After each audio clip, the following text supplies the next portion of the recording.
Welcome back to Glide Overland. In this part 2, we're picking up where we left off in the southern Coconino National Forest, heading further down into the Apache-Sitgreaves Tonto National Forest, and eventually down into Gila National Forest. So enjoy the episode.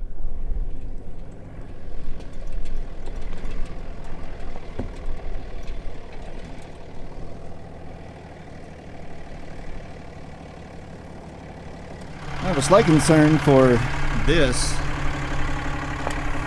and clearing. I may not clear that.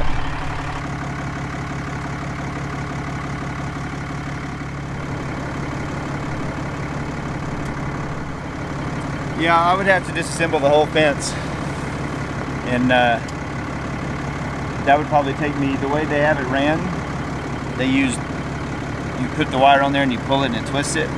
I don't have that tool. If I took it off, I'm afraid I couldn't get it back on securely enough. There's just no way I'm going to clear that. So I guess we're going to turn around and head back down.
I just entered Tonto National Forest, and this is the pull off here on 260,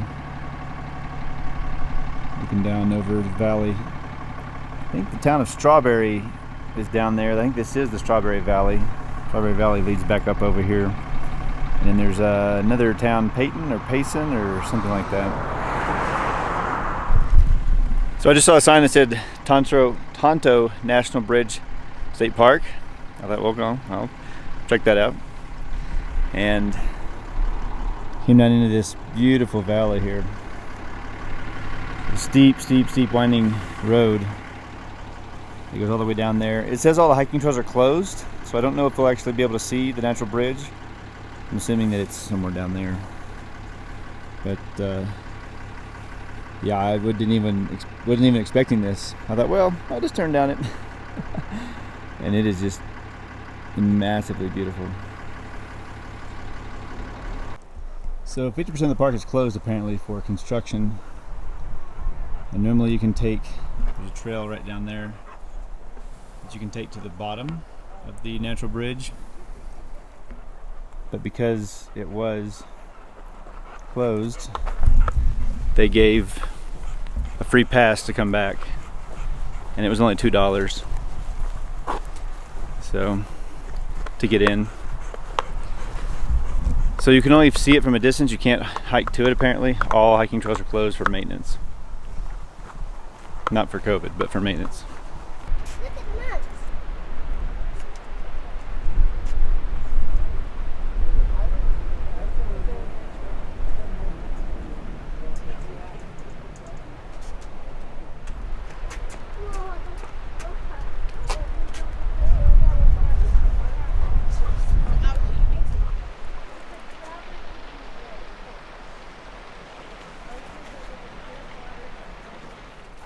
So I lucked out with this epic spot. Of course, it's Sunday, so there's not a whole lot of campers out.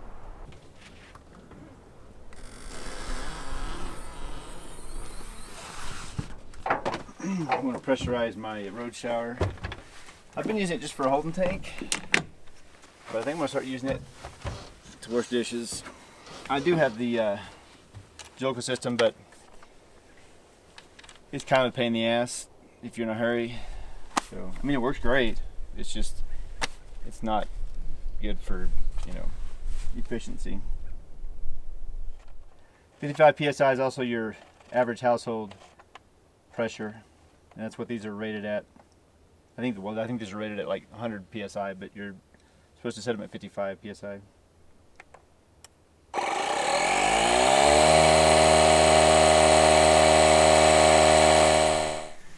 All right, so I rearranged, put that third box in here. So I've got 1, 2, 3. I can open up and get to them. I could stack them if I wanted to, and I would have a lot more room. But Daisy has a place to lay. Her pad goes right here, and then I could just get to everything I need to. If I need to stack them, I can, but I don't think I need to stack them. Alrighty. So I like this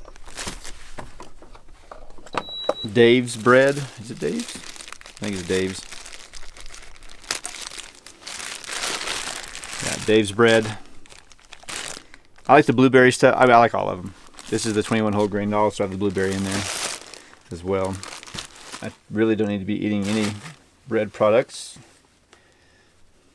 because it goes, as I'm getting older, it goes straight to my love handles. When I came off keto, I didn't take but a month for me to get some love handles and a little bit of a belly.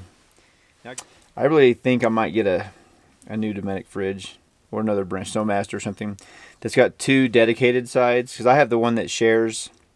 You put the partition in and one side's frozen and one side is the refrigerator. But it kind of, the refrigerated part, especially like over where like the sodas, you put the sodas, it doesn't get that cold unless you put it on like negative or 7 or something like that.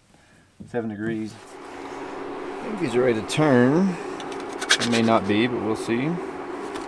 Yeah, they are.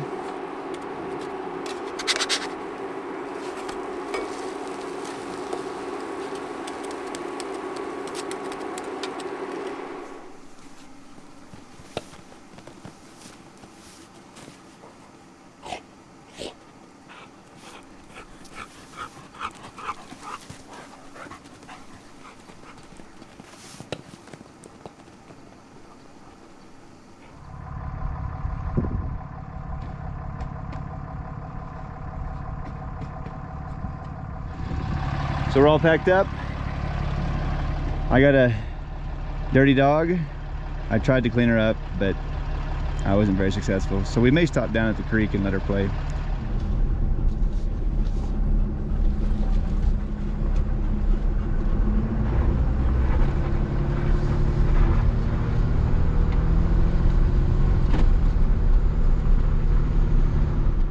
So we're at the Tonto Creek hatchery trailhead, and we're just going to take Daisy out and let her go play in the water.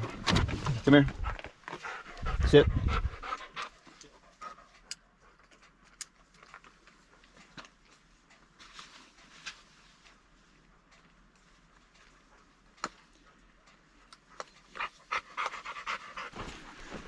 So you park right here, and this is just down from where I was camped. I was camped up over that direction. And then there's a trailhead right over here. The hatchery trailhead. It's part of the Highland Trail, which is a series of trails that run along, I would assume, this range that runs through here.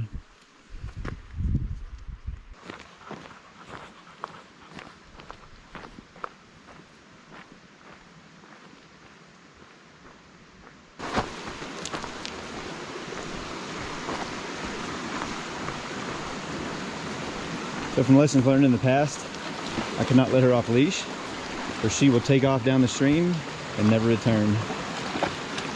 I'll let her play in this little area right here though, but I've got to keep her on leash.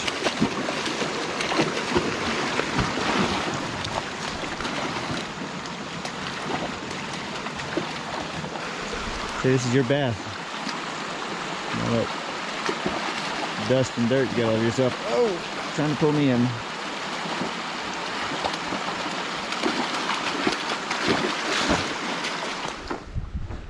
Well, we just hiked down, not too far, there place some. Met a couple people, and everyone wants to talk politics. But I just try to shy away from the subject. Come here.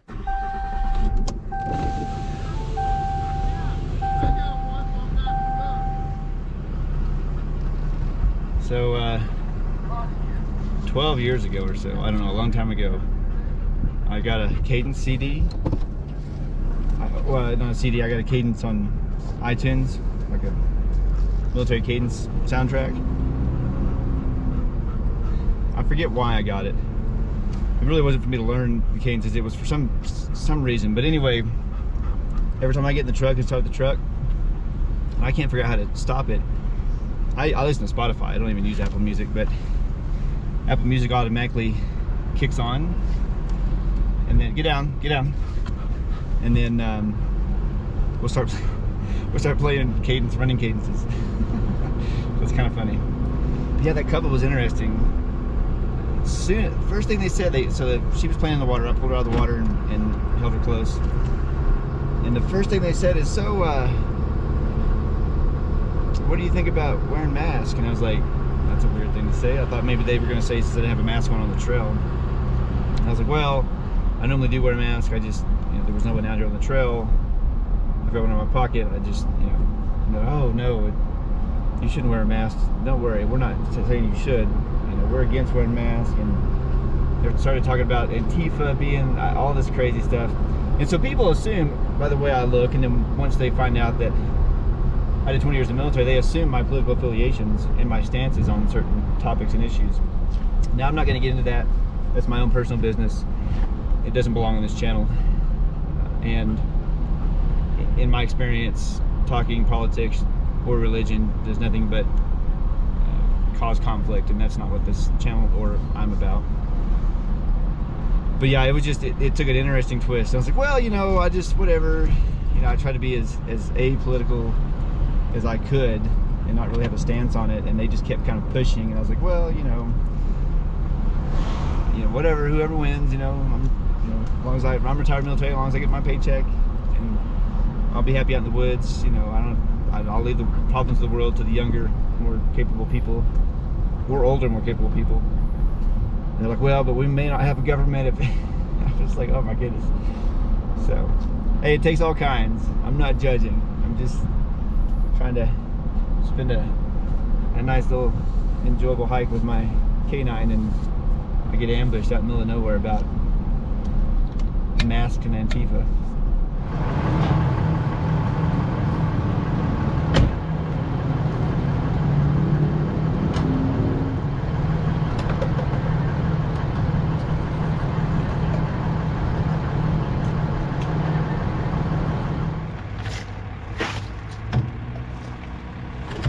I asked the gas attendant if they had water fill up. I didn't care if it was potable or not.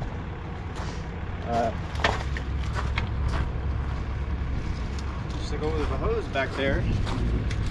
And then she's like, oh no, there's a non-potable source down the thing, so I'm just using the hose back here. I'm still going to purify it with bleach anyway.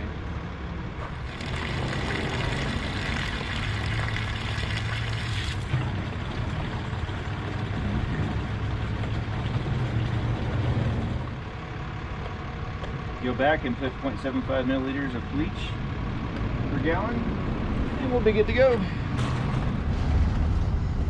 So this is a 7-gallon aqua container, and 7 times 0.75 is 5.25. So I'm just going to put 5 milliliters. This is milliliters of bleach in here. Make sure you do your conversions right if you do this, or you kill yourself. A quick update. The CDC guidance that's on that PDF file that says 0.75 milliliters is actually an outdated file. There are several different concentrations of bleach, so make sure you know which concentration you have. And it's anywhere from 0.5 to 0.62 milliliters. So make sure that you check websites on the CDC or the WHO to find out what they recommend at the current time for the concentration levels that you have, and don't just take advice off of a YouTube channel or off of a website that's not reputable. I got my information from the CDC. CDC still has that pamphlet published. However, I had a reaction to the bleach being too strong, and it may not have been the bleach that I put in there. It may have been the water source I got it from, burning throat and tongue. And I went back and did some more research and found that they've actually changed the standard, and there's different standards out there on the same CDC website. So make sure you do your research before you just take my word for how to purify water. You should always do that for everything that is involving anything that you're ingesting in your body. All right, so we got water filled, we got fuel filled. Now we're gonna head southeast and find our next destination. So we're only about 40 minutes away from this Willow Springs Lake, and right now we are in Payson, Arizona. And kind of the big picture here, Prescott's right there, I-40 runs across the top. This is Prescott National Forest, part of Coconino National Forest, Tonto National Forest, and it'll come down into Gila National Forest.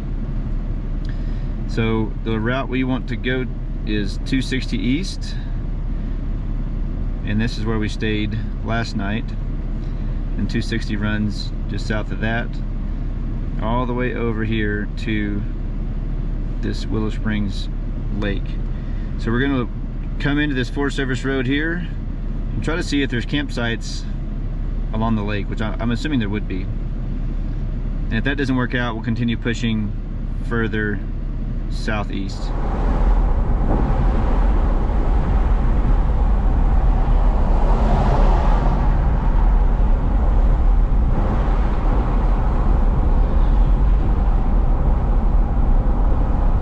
So I just got to the road that I was wanting to turn in on. It's closed. There are vehicles going back in there, but I think that they're electric company vehicles. There's another road that I passed. I don't think I'll be able to get to the lake, but it looks like it goes and branches out. So we'll go check it out.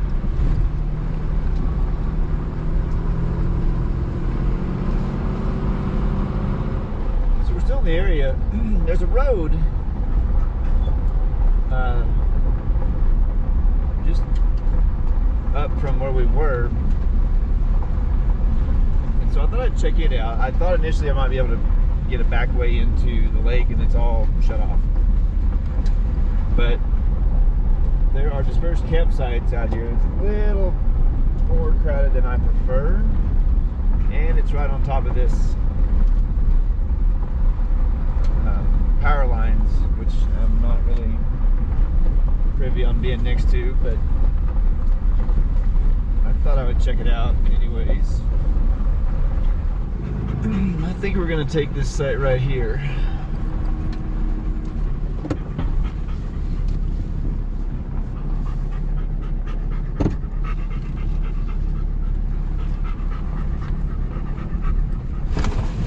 Oh, I hit a tree.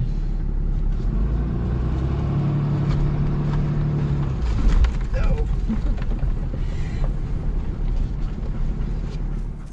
So I'm in the Apache-Sitgreaves National Forest, and I just found this site here. There were several other sites coming down this road. Most of the Apache-Sitgreaves National Forest has been shut down to vehicle traffic. It all says administrative use only. So, and by the looks of it, they came through here and did a thinning. And I think what they're trying to do is they're trying to get regeneration to happen. And I think that's why they have it shut down. I think they have a lot of saplings that they don't want people running over with their vehicles. The whole point of a national forest, if you don't know, is for the resource of wood. So in the in the late 1890s, early 1900s, the forests were all pretty much clear-cut across the United States. So the government came in, established national forests, and said, hey, you can't do anything in these national forests in terms of cutting down trees. You can use them for recreation or whatever, but you can't cut the trees down. We manage that. So again, looking out here at this landscape, you can see that they've done thinnings. They've come through here, they've picked certain trees to leave standing, and they've picked certain areas to allow light to come in so that these saplings can then grow. So I'm about 90% sure that's why all this is off limits.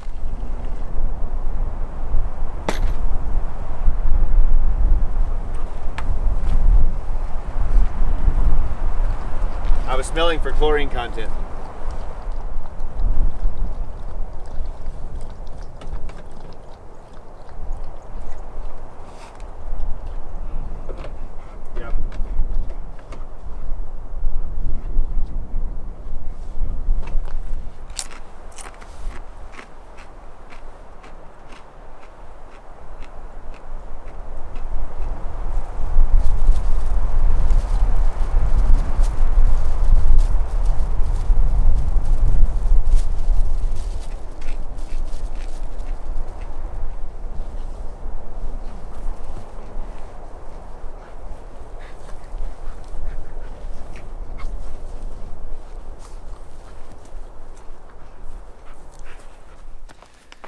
Good morning.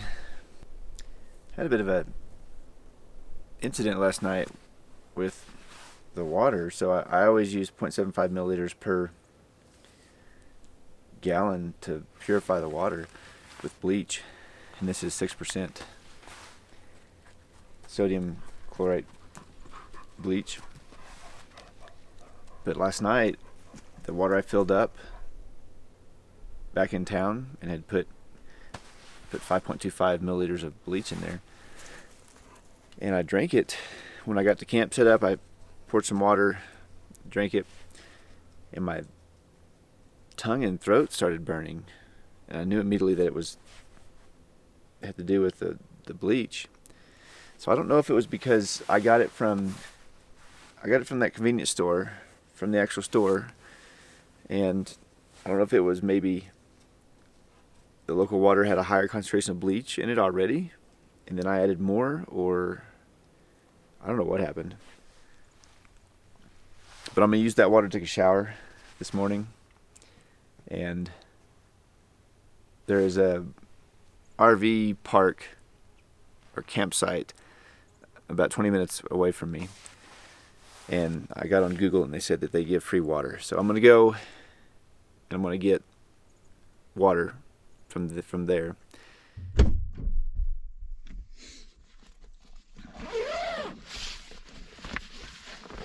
It's time to swap out jeans. I'm doing 2 days on a pair.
So I have the Joka in-suite double. It's double. It has 2 rooms. It has a changing room. You can put porta potty in here, and it has a place to put your clothes, your towel, and then it has the interior section of the shower itself, where it has an opening to run the Joka system or any shower system for that matter. It's got windows on both sides in the shower. It's got ventilation up top. You can open up, and it's got a window in the changing room along with ventilation in the changing room as well. It's got all kinds of routing points to route your hose in different ways around. So with the shower set up, you do is come in here and turn it on, and then you have a nice shower and instant hot water. It will take it a second to warm up, so you're gonna have to waste probably 1/4 of a gallon to cycle through, but other than that, it's efficient after that. And with the shower tip all buttoned up, you'll stay warm, even though it's, so right now it's probably 55 degrees.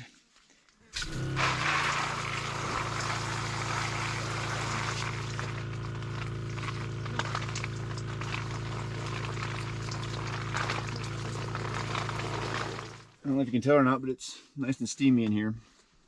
So the Joka system is nice.